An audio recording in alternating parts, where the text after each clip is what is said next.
नमस्कार, मैं Mrs grace David आप सभी प्यारे दर्शकों का हमारे इस कार्यक्रम में स्वागत करती हूँ, जिसका कार्यक्रम का नाम है आदर्श दंपति, जिसमें आज हमारी चर्चा का विषय है याकूब और राहेल। और इस चर्चा को करने के लिए हमारे साथ आज स्टूडियो में मौजूद हैं pastor R M David. Pastor R M David, आपका हमारे स्टूडियो में बहुत बहुत स्वागत है। नमस्कार। नमस्कार। तो पाजी साहब, जैसे कि मैंने आपको बताया कि आज हमारी चर्चा का विषय याकूब और राहेल है, तो याकूब और राहेल के विषय में हमें कुछ बताइए। याकूब के विषय में मैं पहले आपको बता दूं, इससे पहले कि मैं आपसे राहेल के विषय में चर्चा करूं। जी याकूब अब्राहम का पुत्र इसहाक जी उसकी 2 संतानों में से एक है जी और विशेषकर छोटा बेटा है। छोटा वाला। इसहाक के 2 बेटे थे, जो याकूब छोटा था जी और एसाव बड़ा था। जी मैं आपको इससे पहले ये बता दूं कि जब ये दोनों पुत्र उत्पन्न होने वाले थे, जी जी जुड़वा पुत्र थे, तब इस बारे में परमेश्वर ने बताया था इन्हें कि जो छोटा बेटा होगा वो बड़े बेटे के ऊपर राज्य करेगा। जी और हम देखते हैं याकूब जो है वो छोटा बेटा था और याकूब की जो माँ थी जी रिबका, जी वो हमेशा से ही अपने छोटे बेटे का ज़्यादा ध्यान रखती थी। शायद इसलिए भी कि वो उसे मालूम था कि परमेश्वर ने उससे ये कहा था कि वो बड़े बेटे के ऊपर राज्य करेगा या उससे सामर्थ्य होगा। जी तो वो परमेश्वर की बात को पूरा करना चाहती थी, लेकिन हमने देखा कि वो हमेशा ही अपने छोटे बेटे को ज़्यादा प्यार करती थी और ज़्यादा उसका ध्यान रखती थी। जी एक समय आया जब इसहाक बूढ़ा हो गया और उसने अपने बच्चों को आशीर्वाद देने की बात कही। तो पहलौठे का अधिकार हमने देखा पुराने समय में बहुत मायने रखता था। जी जी और जो बड़ा होता था उसके अधिकार में और उसके वंश में सब कुछ होता था। तो एसाव से उसके पिता ने कहा कि तू मेरे लिए शिकार करके ला और मेरे लिए अच्छा भोजन बना, जिसे खा के मैं तृप्त होऊंगा और तुझे आशीर्वाद दूंगा। जब उसकी माँ रिबका ने यह बात सुनी तो उसने अपने छोटे बेटे के लिए चालाकी से भोजन तैयार किया और अपने छोटे बेटे को अपने पिता के पास भेजा कि जा उसे भोजन खिला और उससे आशीर्वाद ग्रहण कर। जी जी और हमने देखा कि याकूब ने इस तरह के काम में को किया अपनी माँ के कहने पे और अपने पिता से धोखे से आशीर्वाद ले लिया। और जब इस बात का पता उसके बड़े भाई को चला तो उसने ये शपथ खाई कि जब तक मेरा पिता जिंदा है वो तब तक तो ठीक है, उसके बाद मैं अपने भाई को जिंदा रहने नहीं दूंगा। तो इस डर से अपनी जान को बचाने के लिए वो वहाँ से भागता है। और उसकी माँ ने उससे कहा कि तू मेरे भाई के घर, अपने मामा के घर चले जा, वहाँ जाके रहना ताकि तू अपने प्राणों को बचा सके। निश्चित रूप से याकूब अपनी माँ के कहने पे और अपने भाई से अपनी जान को बचाने के लिए अपने मामा के घर जाता है। लेकिन कहीं ना कहीं शायद उसकी माँ के मन में ये बात थी कि वो भी वहाँ जाए और अपने ही लोगों में विवाह करे। इसलिए शायद उसकी माँ उसे वहाँ भेजने के लिए तैयार हो गई। और हम देखते हैं कि जब वो वहाँ जाता है तो उसके मामा की जो बेटियाँ थी, दो बेटियाँ थी, उनमें से वो एक से प्रीति करता है और जो छोटी बेटी थी जिसका नाम राहेल था, जिसके विषय में हम आज चर्चा कर रहे हैं, तो वहाँ पे जाके उनका विवाह होता है और ये दोनों पति पत्नी आगे चलते। लेकिन इनकी कहानी में, इनके परिवार में बहुत असामान्यताएं हैं जिसे हम आगे चर्चा में देखेंगे। जी, तो मैं यही जानना चाह रही थी भाई साहब कि जैसे आज चर्चा का विषय याकूब और राहेल है, तो इन दोनों का विवाह किस रीति से हुआ? ये बड़ी ख़ास बात है। हमने अभी जैसे याकूब के विषय में देखा कि याकूब जब अपने भाई से अपने प्राणों को बचाने के लिए भागता है, वो अपने मामा के यहाँ जाता है और वो अपने मामा के यहाँ जाके रहना शुरू करता है लाबान के साथ। और लाबान की 2 बेटियाँ थी, लिया और राहेल। लिया बड़ी थी और राहेल छोटी थी। और राहेल जो थी वो खूबसूरत थी और याकूब जो है वो उसे पसंद करता है, उससे प्रीति करता है और अपने मामा से कहता है कि उसका विवाह मेरे साथ कर दे और उसके लिए मैं 7 वर्ष तक तेरी सेवा करूंगा। और हमने देखा कि जब 7 वर्ष उसने उसके लिए सेवा की, अपने मामा के यहाँ रह के अपनी पत्नी के लिए सेवा करने की प्लान उसने बनाया और सेवा की उसने। उसके बाद जब विवाह होता है तो उसके मामा जो है उसकी शादी बड़ी से कर देता है। इस बात की पता उसको सुबेरे होता है जी। और वो अपने मामा से कहता है, तब उसका मामा उससे कहता है कि पहले इसके दिन पूरे कर और फिर उसके तो बाद मैं जी तेरी शादी जो है वो राहेल छोटी के से साथ। कर दूंगा। जी हाँ, क्योंकि हमारे यहाँ ऐसा रिवाज नहीं है कि हम बड़ी की शादी ना करें और पहले छोटी की छोटी की शादी कर कर दें। जी तो मुझे ऐसा लगता है कि यहाँ पे जो इनका विवाह है, जी जी ये विवाह याकूब क्योंकि उससे प्रीति करता था, जी याकूब उसको पसंद करता था जी और अपनी पसंद से उसने जो है वो उससे शादी करी। जी हाँ, निश्चित रूप से विश्वास में थे, एक परिवार में थे, कुटुंब में थे, लेकिन मुझे लगता है कि यहाँ पे उसने शायद परमेश्वर की योजना को इस विवाह में शामिल नहीं किया। जी तो उनकी शादी हुई, लेकिन उससे पहले वो उसकी शादी जो है वो बड़ी बहन से हुई। अच्छा, तो मैं यही जानना चाह रही थी कि भाई साहब, जिस तरीके से आपने चर्चा में याकूब और राहेल के विवाह का जिक्र किया, तो एक आदर्श विवाह में सही पत्नी और पति दोनों में से का होना कितना आवश्यक है? निश्चित रूप से ये बात बहुत मायने रखती है जी आदर्श विवाह के लिए जी हाँ कि सही पति और पत्नी का होना बहुत ज़रूरी है। जी देखिए, मैं इनको आदर्श विवाह की श्रेणी में नहीं रखता हूँ, जी हाँ क्योंकि सबसे पहली बात तो यह है कि याकूब का राहेल के साथ जो विवाह हुआ जी जी वो पहला नहीं था, बल्कि अच्छा, दूसरा था। दूसरा था। जी हाँ हालात चाहे जो भी रहे हों, जी लेकिन उसकी पहली शादी जो है वो लिया लिया से से हुई। जी हाँ और इस परिवार में जो है वो दो विवाह, जी जी जिसे हम बहु बहुविवाह विवाह की प्रथा श्रेणी में। जी हाँ रखते हैं, वो संपन्न हुए। जी तो निश्चित रूप से याकूब और राहेल जो हैं वो बहुविवाह की प्रथा में शामिल हुए और इनके परिवार में एक से अधिक पत्नियां थीं जी और इसके परिणाम भी हम आगे देखते हैं कि उनके जीवन में आए। तो आदर्श विवाह में सही पति और पत्नी का होना बहुत ज़रूरी है। अगर याकूब का विवाह लिया से हुआ था जी तो इसे परमेश्वर के ऊपर छोड़ देना था और उसी के साथ अपने एक विवाह के साथ आगे बढ़ना था। लेकिन उसने फिर से राहेल से शादी करी फिर और 7 फिर साल उसकी उसकी सेवा। सेवा 7 साल और आगे करी जी और इस तरीके से हम देखते हैं कि उसकी एक नहीं बल्कि 2 2 पत्नियां थीं। पत्नी। जी तो जिस परिवार में 2 पत्नियां हों वो परिवार आदर्श परिवार की श्रेणी में आएगा या नहीं, ये कहना थोड़ा सा मुश्किल हाँ, है। मैं यही जानना चाह रही थी कि एक सही पत्नी का चुनाव क्यों महत्वपूर्ण है? इसलिए महत्वपूर्ण है कि विवाह में आगे चल के एक परिवार की स्थापना होती है। जी देखिए, जो विवाह होता है वो विवाह 2 व्यक्तियों के बीच में होता है, नर और नारी के बीच में होता है और इनके द्वारा जो है संतान उत्पत्ति होती है, परिवार आगे बढ़ता है। और जब एक परिवार होता है, जी एक पत्नी से परिवार होता है, तो वो सही पत्नी से होता है, तो वो परिवार सही दिशा में आगे बढ़ता है। भाई साहब, इस चर्चा को हम जारी रखेंगे। दर्शकों को जाइएगा नहीं, अभी हम आते हैं ब्रेक के बाद। नमस्कार दर्शकों, ब्रेक के बाद आपका फिर से एक बार स्वागत है हमारी इस चर्चा में, जिसमें हम आज याकूब और राहेल के विषय में चर्चा कर रहे हैं। तो भाई साहब, जब हम याकूब और राहेल के विषय में चर्चा कर रहे हैं, तो हम उनके विवाह के विषय में भी जब हमने आगे चर्चा करी, तो मैं अब ये जानना चाहती हूँ कि सही पति पत्नी चुनने के और ना चुनने के क्या परिणाम होते हैं? देखिए, बहुत महत्वपूर्ण सवाल आज आपने हमारे सामने यहाँ किया है। ये बहुत ज़रूरी है कि जब हम विवाह के बंधन में बनते हैं जी तो सही पति और पत्नी का चुनाव किया बहुत जाए। जरूरी है। क्योंकि अगर हम सही पति और पत्नी का चुनाव करते हैं जी तो इसका असर इसके वैवाहिक जीवन पे, आने वाले जीवन पे पड़ता है। जी और अगर हम सही चुनाव नहीं करते हैं तो उसका फिर भी बुरा दुष्परिणाम असर, भी। दुष्परिणाम जो जी है वो हमारे वैवाहिक जीवन पे पड़ता है। जी जब हम याकूब और राहेल के विषय में बात करते हैं जी तो याकूब के विषय में हम देखते हैं कि उसने अपने विवाह से पूर्व जी इस विषय में परमेश्वर से कोई चर्चा नहीं चर्चा की नहीं। जी और हाँ। ना ही उसने इस विषय को परमेश्वर के सामने रखा जी कि अपने विवाह के विषय में वो परमेश्वर से सलाह ले और परमेश्वर उसको इस विषय में गाइड करें। सही चुनाव हमारे परिवार में आशीषों को लेकर आता है। जी सही चुनाव हमारे परिवार में परमेश्वर की योजना को हमारे जीवन में पूरा करता है। जी सही चुनाव हमें हमारे परिवार में, परिवार को आगे बढ़ाने में और परिवार को सफलतापूर्वक, सफलता के साथ आगे बढ़ाने में मदद करता है।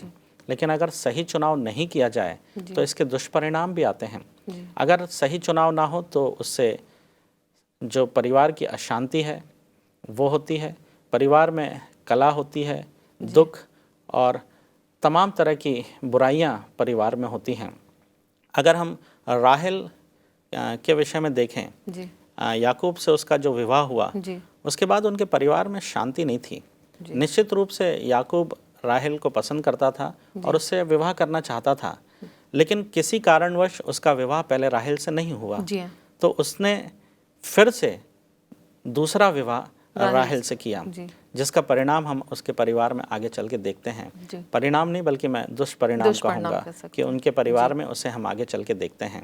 लेकिन मैं आपको यहाँ बता दूँ कि जब हम वैवाहिक जीवन की बात कर रहे हैं जी और विशेषकर हम बाइबल से इसकी चर्चा जी कर रहे जी हैं, जी तो मैं इस परिवार से जो मुझे बहुत कुछ प्रेरणा मिलती है या सीखने को मिलता है वो ये है कि चाहे हम कितनी ही गलतियाँ करें, जी परमेश्वर हमारे साथ होता है, जैसा कि परमेश्वर इस परिवार के साथ था। बावजूद इसके कि इन लोगों ने अपने जीवन में तमाम वो बातें करी जो नहीं करना चाहिए थी, फिर भी परमेश्वर की उपस्थिति इनके साथ बनी रही, क्योंकि परमेश्वर ने इनके पिता और उसके पिता से ये वादा किया था कि मैं तेरे वंश को आगे बढ़ाऊंगा। तो निश्चित रूप से हमने देखा कि परमेश्वर की उपस्थिति इस परिवार के साथ थी। तो भाई साहब, क्या याकूब के लिए राहेल सही चुनाव थी? याकूब की दृष्टि से तो वो सही थी, क्योंकि क्योंकि उससे जब प्रीति रखता वो था। उससे प्यार करता था, उससे प्रीति रखता था। लेकिन परमेश्वरी दृष्टिकोण से अगर हम देखें तो ये कहना थोड़ा सा मुश्किल है कि राहेल उसके लिए सही चुनाव थी या नहीं। जी लेकिन मुझे लगता है कि राहेल शायद उसके लिए सही चुनाव रही होगी। ये कहना बहुत मुश्किल है कि राहेल उसके लिए सही चुनाव थी या नहीं थी। जी लेकिन जब उसने राहेल से विवाह किया और उसके बाद में जब उनके परिवार आगे बढ़े, जी तब हमने देखा कि राहेल की कोई संतान नहीं थी। जी और इसलिए उनके परिवार में, क्योंकि उसकी बड़ी बहन थी लिया, जिससे याकूब की पहली शादी हुई थी, जी उसकी संतान थी। जी जी और हमने यहाँ पे देखा कि इस वजह से इन दोनों बहनों के बीच में ईर्ष्या, जलन और मतभेद उत्पन्न हुए, जी जी जिसका परिणाम निश्चित रूप से अशांति के रूप में इनके परिवार में आया। तो ये कहना कि राहेल याकूब के लिए सही चुनाव थी या नहीं थोड़ा सा मुश्किल है। लेकिन क्योंकि राहेल से वो प्यार करता था, जी इसलिए उसने उससे शादी करी और उसे इसका जो दुष्परिणाम है या उसका जो परिणाम है वो उसको देखने को भी मिला। जी। तो मैं यही जानना चाहती, जैसे कि हमारे कार्यक्रम का विषय है आदर्श दंपत्ति और हम आज याकूब और राहेल के विषय में चर्चा कर रहे हैं, तो क्या याकूब और राहेल को आप आदर्श युगल की श्रेणी में रख सकते हैं? बहुत मुश्किल है इस प्रश्न का जवाब देना कि क्या याकूब और राहेल आदर्श दंपत्ति थे या नहीं थे। जी उनके बीच का संबंध निश्चित रूप से बहुत गहरा था। वो दोनों एक दूसरे से प्यार भी करते थे, लेकिन मैं इन्हें आदर्श दंपत्ति की श्रेणी में नहीं रखूँगा। जी हाँ क्योंकि हमने देखा कि संतान उत्पत्ति के लिए जी आगे चल के इन दोनों ने, जी चाहे वो बड़ी बहन हो या छोटी बहन हो, जी ना अपनी अपनी दासियों को जी हाँ, जी हाँ। अपने पति के सामने दिया जी पत्नी होने के लिए। यही गलती हमने अब्राहम और सारा के जीवन में भी देखी थी और यही गलती फिर इस परिवार ने भी दोहराया। जी जी इसलिए ये कहना बहुत मुश्किल है कि यह आदर्श परिवार में है या नहीं। देखिए, मैंने आपसे पहले भी बताया जी कि आदर्श परिवार होने के लिए बहुत प्रयास करने पड़ते हैं। जी परमेश्वर की इच्छा और परमेश्वर के अनुसार अपने जीवन को व्यतीत करना पड़ता है। जी हाँ। और निश्चित रूप से याकूब का परमेश्वर से बहुत गहरा रिश्ता था, परमेश्वर ने उसे छोड़ा नहीं, लेकिन फिर भी मैं इन्हें आदर्श दंपत्ति की श्रेणी में नहीं रखता। जी, तो जैसे कि आप ये कह रहे हैं कि आप इनको आदर्श दंपत्ति की श्रेणी में नहीं रख सकते, तो ये परमेश्वर की दृष्टि में ये क्या गलत कर रहे थे ये पति पत्नी? परमेश्वर की दृष्टि में जो गलत काम इस परिवार में हुआ, वो तो पहली बात ये थी कि एक से अधिक पत्नी इस परिवार में थी। जी, मतलब बहुविवाह जो था वो इस परिवार में था। और इतना ही नहीं, बल्कि आगे चल के हमने देखा कि अपने आप को श्रेष्ठ साबित करने के लिए दोनों ने अपनी बहनों से एक दूसरे ने ईर्ष्या और जलन रखी। और इसी संदर्भ में हम आगे ये बात देखते हैं कि ना सिर्फ इन्होंने संतान उत्पत्ति के लिए जो कोशिशें की वो जायज़ थी, बल्कि नाजायज़ कोशिशों को भी इन्होंने अंजाम दिया। जैसे लिया ने भी अपनी दासियों को अब्राहम के याकूब के सामने रखा और राहेल ने भी यही काम किया। तो ये जो बहुविवाह प्रथा यहाँ पे जो प्रारंभ हुई, ये निश्चित रूप से इस परिवार की गलती थी। हाँ, तो मैं जानना चाह रही थी भाई साहब आपसे कि ये जो गलतियाँ आपने बताई कि ये परिवार कर रहा था और ये दंपति कर रहा था, तो इसमें इनकी सबसे बड़ी गलती क्या थी? देखिए, इनकी सबसे बड़ी गलती इस परिवार में ये थी कि इन्होंने जो परमेश्वर की योजना थी उसे अपने परिवार में लागू नहीं किया। परमेश्वर से सलाह मशवरा करके परिवार की स्थापना नहीं की, और जब परिवार हो भी गया तब भी इन्होंने जो गलतियां हैं वो बरकरार रखी। और सबसे बड़ी गलती इस परिवार की ये थी कि ये बहुविवाह प्रथा को आगे बढ़ा रहा था। एक से अधिक पत्नियां होना किसी भी परिवार की सेहत के लिए अच्छी बात नहीं है, और वो इस परिवार में हमें देखने को मिलती है। जैसे कि भाई साहब अभी आज आप चर्चा कर रहे हैं, मैं इस चर्चा को और आगे जारी रखूंगी, पर अभी समय एक छोटे से ब्रेक का, तो दर्शकों आप कहीं जाइएगा नहीं, हम फिर ब्रेक के बाद हाजिर होते हैं। प्रिय दर्शकों, ब्रेक के बाद हम एक बार फिर आपके समक्ष हाजिर हैं, और आज हम चर्चा कर रहे हैं याकूब और राहेल के विषय में। जैसे कि हमने ब्रेक के पहले पाजी साहब से चर्चा की थी कि याकूब और राहेल जो परिवार है, ये दंपति क्या गलतियां कर रहा था, तो पाजी साहब ये चर्चा हम आपसे फिर जारी रखते हैं, और हम ये जानना चाहते हैं कि ये परिवार जो गलती कर रहा था, इसके दुष्परिणाम इनके परिवारों में किस प्रकार से आए? देखिए, ये जो गलती परिवार कर रहा था, इस परिवार की सबसे बड़ी गलती ये थी कि ये बहुविवाह में शामिल था। और उसका जो परिणाम है वो इस रूप में इस परिवार में हमें देखने को मिला कि जो याकूब था वो अपनी दोनों पत्नियों में से एक से अधिक प्रेम करता था और एक से प्रेम नहीं करता था, ज़्यादा प्रेम नहीं करता था। और इसलिए सबसे पहला परिणाम तो इस परिवार में हमें पक्षपात के रूप में देखने को मिला, और ये प्रारंभ से ही रहा। शुरुआत से ही हमने देखा कि याकूब जो है वो लिया के बजाय राहेल से ज़्यादा प्यार करता था, और इसलिए वो राहेल का ज़्यादा ध्यान भी रखता था। और ना सिर्फ हमने देखा कि राहेल के जीवन तक ही, बल्कि जब राहेल मर गई उसके बाद भी ये उसके बच्चों से वो ज़्यादा प्यार करता था। और ना सिर्फ वो ज़्यादा प्यार करता था, बल्कि हमने देखा कि जो याकूब का बेटा था यूसुफ, उसको वो रंग बिरंगा अंगरखा दिलाता है, पर लिया के बच्चे को ध्यान नहीं देता। और जो छोटा बेटा था उसका, जब अकाल के समय सारे भाई दूसरे जगह अनाज मोल लेने जाते हैं, वो उसको अपने पास ही रखता है। तो ये पक्षपात, और इसके पक्षपात के जो परिणाम हैं, दुष्परिणाम हैं, वो हमने आगे चल के उनके बच्चों के जीवन में देखा कि वो अपने भाई को मार डालने तक के लिए तैयार थे। तो निश्चित रूप से ये जो गलती इस परिवार ने की थी, उसके दुष्परिणाम हमें इनके परिवार में, इनके रिश्तों में, और आगे चल के उनके बेहतर भविष्य में जिस तरीके से आगे बढ़ना था उसे हमें देखने को मिलता है। तो भाई साहब, जैसे आपने अभी इनकी गलतियों के परिणाम के विषय में हमें बताया, तो क्या ये परिवार इन गलतियों से बच सकता था? निश्चित रूप से। अगर परमेश्वर की संगति में याकूब था तो याकूब को तमाम बातों को परमेश्वर के सामने रखना था। और अगर याकूब परमेश्वर से सलाह मशवरा करता और अपने परिवार में परमेश्वर को स्थान देता, तो निश्चित रूप से वो परमेश्वर में होके इन गलतियों से बच सकता था। देखिए, मेरा कहने का मतलब ये नहीं है कि इस परिवार में परमेश्वर की उपस्थिति नहीं थी। परमेश्वर अपने वादे के अनुसार याकूब के साथ निरंतर बना रहा, और याकूब भी परमेश्वर के प्रति वफादार रहा। लेकिन पारिवारिक रूप में जब हम देखते हैं तो ये कोई गलती छोटी गलती नहीं है जो याकूब अपने परिवार में कर रहा था या याकूब का परिवार कर रहा था। ये निश्चित रूप से बहुत बड़ी गलती है। लेकिन इस परिवार से हमें एक बहुत अहम बात जो सीखने को मिलती है वो ये है कि बावजूद इसके कि इस परिवार ने इतनी गलतियां करी, परमेश्वर की उपस्थिति उनके साथ बनी रही। और ये हमारे लिए भी सीखने लायक बात है कि जब कभी भी हम गलती करते हैं उसके बाद हमारा संबंध परमेश्वर से हमेशा के लिए नहीं समाप्त हो जाता। हम फिर परमेश्वर के पास आ सकते हैं और उससे फिर अपनी गलतियों की माफ़ी मांग सकते हैं। अभी तो जैसे हम चर्चा कर रहे हैं भाई साहब कि याकूब और राहेल, उसके इन दंपतियों ने क्या गलती करी और इनके जीवन में क्या दुष्परिणाम सामने आए।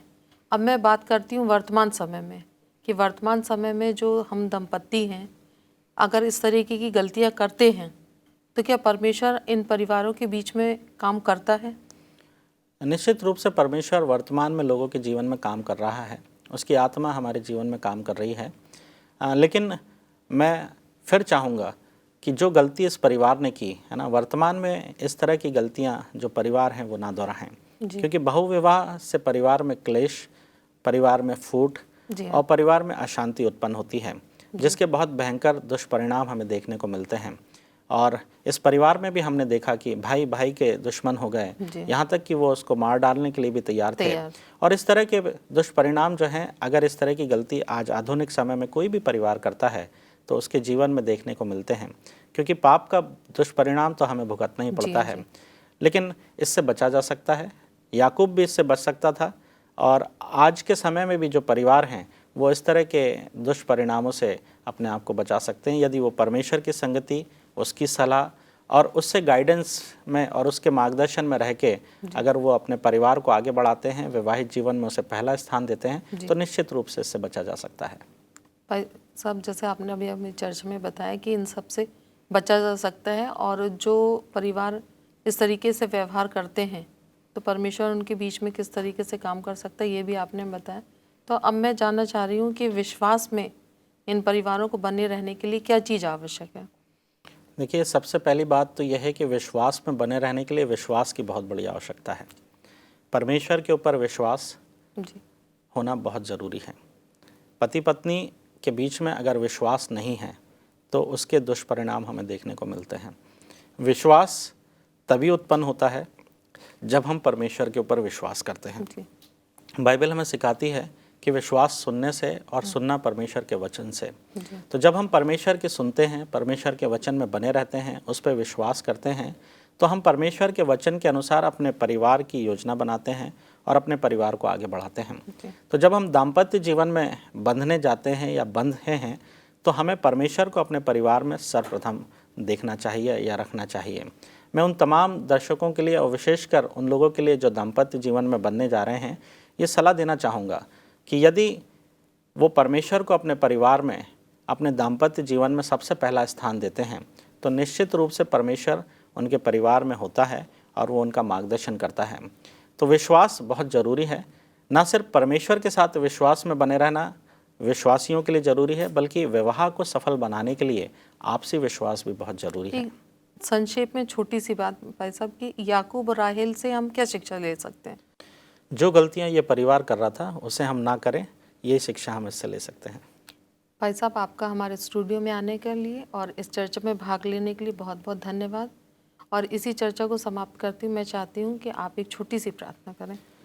धन्यवाद देते हैं प्रभु इस चर्चा में सहभागी होने के लिए। हमारे उन तमाम दर्शकों के लिए जो इस चर्चा को सुन रहे हैं, इसमें सहभागी हैं, मैं आपसे प्रार्थना करता हूं कि उन्हें सद्बुद्धि दें, समझ दें, ताकि वो इस चर्चा में उन बातों को अपने जीवन में लागू कर सकें जो उनके दाम्पत्य जीवन के लिए बेहतर हैं। हम सभी को अनुग्रहित करें। इस कार्यक्रम के ऊपर आपका अनुग्रह और आशीष बनी रहें। प्रभु यीशु मसीह के नाम से इस प्रार्थना को मांगते हैं, आमीन।